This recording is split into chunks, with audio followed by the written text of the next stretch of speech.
you have been following me for a while, you'll know that I recently moved back home after renting for 2 years. Hi, I'm Chasing Lies, a part-time PhD student in Singapore. Back when I was renting a common room, I spent about 2,000 SGD per month, with $1,300 on rent and another $500 to $700 on food and necessities. And that was after cutting down a lot on non-essentials like new clothes, random purchases, and eating out at restaurants. Altogether, they came up to almost 2/3 of my take-home pay. In May this year, I decided to move back home due to financial reasons. I was curious to see how my spending habits would change after moving back home without rent eating up most of my budget. So in June, I tracked all my expenses to find out, and let's get into it.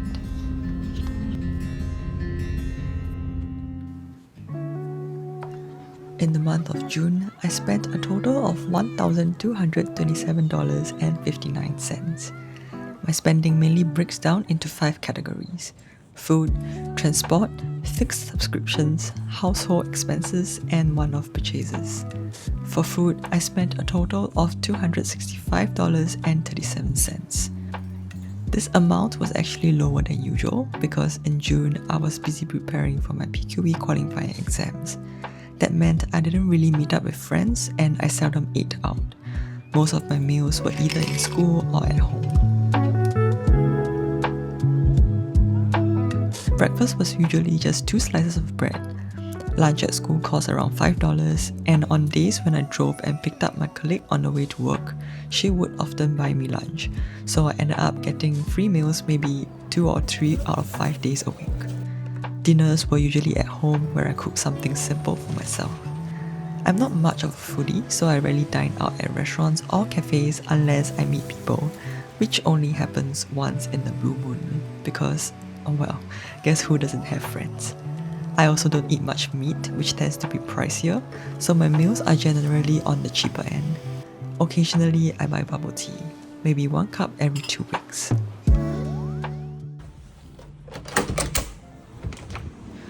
So if you have been watching my videos, you'll know that my main mode of transport is a car.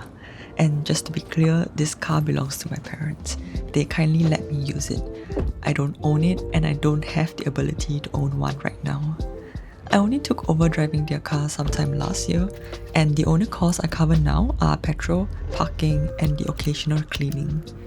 In June, because I was preparing for my PQE, I went out a lot less, so I only pumped petrol once, and that's about $80. Parking in school is a fixed fee of $80 per month, and I spent another $10 on parking outside, since I usually park at HDB flats instead of shopping malls to save money. And when I head into town, I don't drive.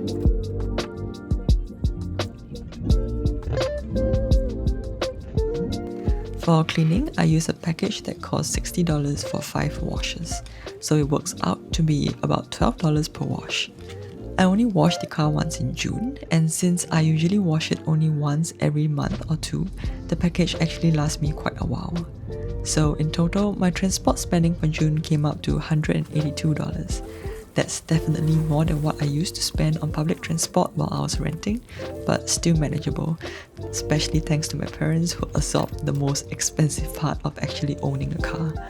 Driving also makes my commute to the lab much more relaxing, and I feel less tired and more energized at work compared to when I was taking public transport.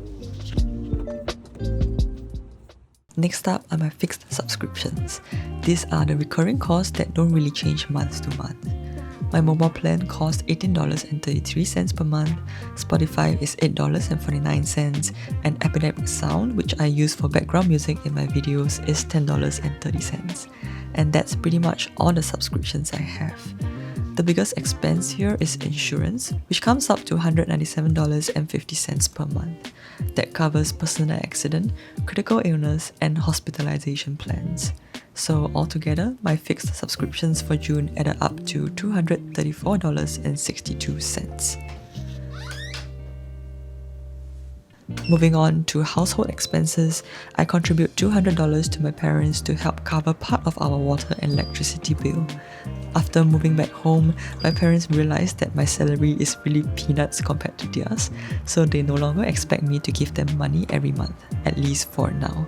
and I'm really thankful for that.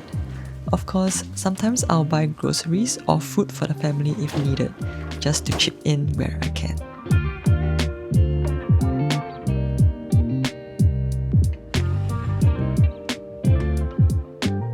Lastly, we have my one-off purchases, which really vary from month to month.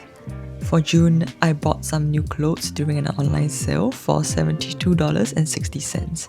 And I also went a little crazy and splurged on a 2TB SSD that cost $273. So in total, my one-off spending came up to $345.60.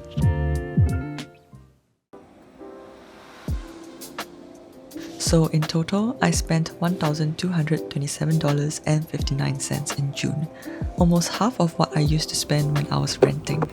The biggest difference, of course, comes from not paying rent. But I also realize I've become a bit less cautious with spending now since it feels like I have more money. I have to remind myself sometimes that if I don't need it, then don't buy it. That said, I think I live a pretty simple lifestyle. Most of the time, I'm either in the lab or lying in bed at home. I don't really have many friends to hang out with. I don't watch movies. I don't sign up for exercise packages. I don't wear makeup. I don't go for facials. I don't drink, and I don't club. Basically, that's just a nicer way of saying I'm too lazy and way too much of an introvert. But there's nothing wrong with spending on those things either. I don't think there's a fixed way of how people should spend money. It really depends on what matters to you. Personally, I do splurge on things I care about, but I also cut down on things I don't.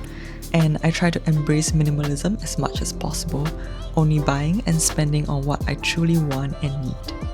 So that's more or less how much I spent in June. As for the rest of the money, I invest most of it into index funds and keep a portion of it in the bank. Thanks for watching and following along with my June spending. I hope this gave you some insight on what life looks like as a PhD student living at home in Singapore.